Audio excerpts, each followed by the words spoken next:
After working as an engineer for 35 years, at the age of 54, I reluctantly started my own business. I had always worked in transportation, cars, motorcycles, HGVs, but in my early 30s I started working for a train manufacturer as a maintenance engineer on high-profile international contracts. Whenever the manufacturer sold a fleet of trains such as airport express trains or high-speed trains, I would go to that country, help deliver the trains, and then stay for 3 to 5 years while the trains were put into passenger service. I worked hard for long hours, and I soon built up a reputation for getting problems solved quickly and efficiently. As you can imagine, on projects like these, things would often go wrong, but myself and my team of technicians would always see these projects out till the end. After serving the company for nearly 20 years, I was informed by Human Resources that there was a new assignment in the UK, and because the budget wouldn't cover it, everything outside my basic salary was now gone, just 8 months before I could apply for early retirement.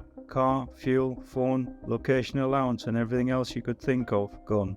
It was a total shock. After 20 years of loyal hard graft, instead of thinking about an early retirement, I was forced to think how I would possibly provide for my family with just half my previous income. My stress levels were through the roof. My loyalty, experience and reputation counted for nothing, and the only thing I was sure of was that I was totally boxed in and had no real options. What could I do?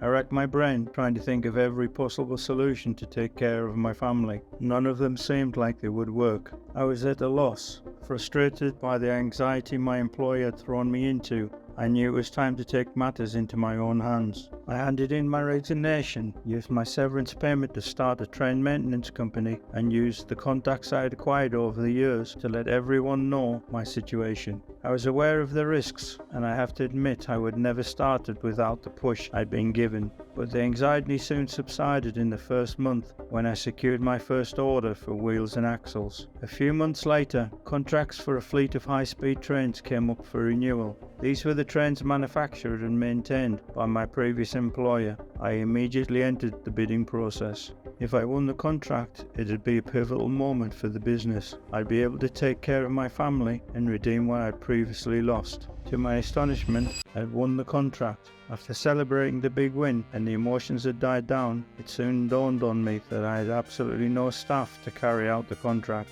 What was I going to do? However, as I was figuring out a way to carry out the work required, word was getting around that it was my new company which would be taking on the big contract. Soon enough, one by one, all the staff that I had previously worked with for years applied to join the new company.